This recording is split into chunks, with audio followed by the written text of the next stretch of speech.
The COVID-19 pandemic has had a dramatic effect on the entire world, but its most notable impact has been on the economies and small businesses that help supply and demand while providing jobs. For example, let's look at a small business in the heart of Little 5 Points in Atlanta, Drugstore.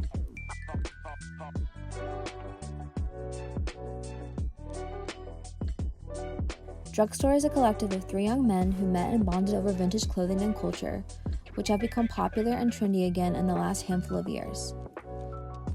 Did you ever think that you would, have a store, or did it just kind of just happen? Did it fall into your lap? Yeah, I never thought I'd have a store. I didn't want one. I started doing pop-ups, and even then I was certain I would never open a store, but just from doing them more and more often and doing better and better, it just got to the point where I couldn't just set up every weekend. I wanted an actual physical location. I had people asking where I'd be, and it just made sense to open a store. Drugstore started in the pop-up fields in Atlanta. Everyone would just get together and do little pop-ups in random places. But we started getting a lot of inventory, so we needed like a secured spot to sell because people kept coming every week. So we figured, why not have them come to a store? And that's where it began. They began as young collectors and sellers of vintage clothing, and eventually decided to team up to display and sell all of the vintage items that they found and came across in thrift stores, garage and estate sales, and online platforms. Just would find stuff and would just be like, damn, like this is cool, but it doesn't fit me, or like not my style, but I can't leave it because it's like $1, so you just, I don't know. And then one day my buddy was like, yo, let's start a page, so we started a page, and he wasn't into the page, but I somehow started posting more to the page, and one day someone offered me $100 for a t-shirt. I was just like, what the hell are you smoking? Why are you doing that? And then found out, oh, people pay XYZ for stuff. And then I realized I had that. So research, just learning, just teaching myself. Today, they have 2 storefronts on the same street, Drugstore Atlanta as well as Drugstore Gallery. What is it like to run a successful business at such a young age? It's very challenging because your natural urges, you want to go and party and hang out and have fun, but there's always work to be done when you own a business. There's always something that needs to happen or a new plateau to reach. So it can be very demanding and taxing, but very worth it as well. It's weird. It's never intended it, never wanted it, never was a goal. Didn't have goals like that. So now it's good. Like now it's here, and we're doing it. So no going back, I guess. This is ship. We're on ship now. So yeah. I'm probably the oldest of the bunch, but it feels good. It's nice to do what we love and to get to work in a field where it's our main interest. It's what my life's been kind of centered around for the past 20 years or so. So it's nice to not have to go to an office anymore or anything like that. I get to just talk about t-shirts all day. Drugstore Atlanta has had several different locations throughout Little 5 Points, as they've grown rapidly over the last few years. Drugstore Gallery is their second storefront, which opened just last year during the peak of the pandemic.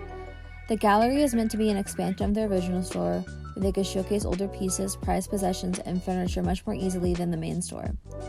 The main store is packed full of concert and music tees, movie tees, vintage Nike, Carhartt, and other similar brands, and is a beautiful contrast of the gallery. My favorite thing about what I do is the recycling aspect of it. It's pretty cool to get a piece and sell it and know that it can go to someone who can also sell it again, and all the while it still holds its value no matter if it gets holes and stains, whatever happens to the piece, it usually always keeps its value or goes up in value. That's my favorite aspect. My favorite thing about what we do is probably just, chop it up with people when they come in and just talk about whatever it is they're trying to sell us or what they brought in, or just reminiscing about stuff we loved when we were younger. I love doing that all day long. That's like probably the most fun aspect of it, is just making friends and bonding over like random faded out t-shirts.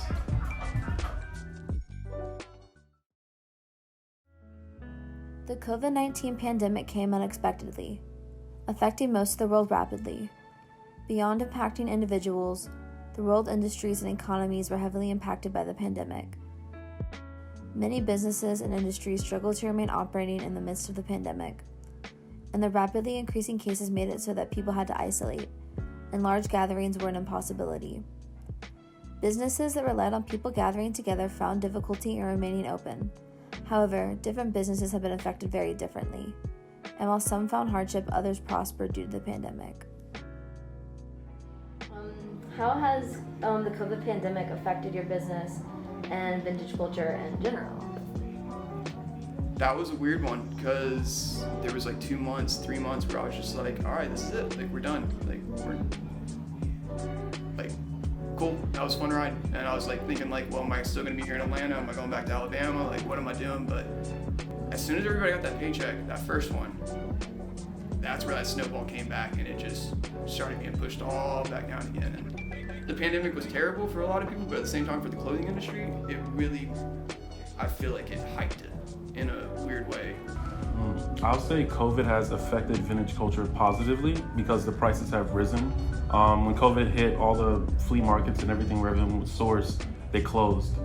So if you could only really buy things online, so all the sellers who had inventory were able to charge higher prices because the demand was up, but the supply was down.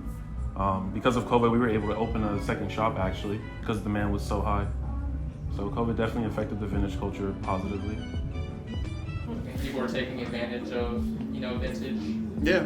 I mean, yeah, there's definitely people who are coming into it just in the money aspect of it, not the passion of just wanting to have just a cool t-shirt or whatever. It is that give me, like give me the money.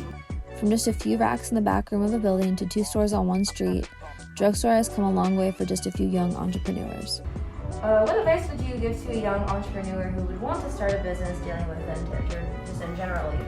I would say to a young entrepreneur trying to start on vintage, definitely focus on the product itself and what you're interested in. It's easier to start if you just collect the things that you truly like yourself, because then people who also like the same thing they'll gravitate towards you naturally.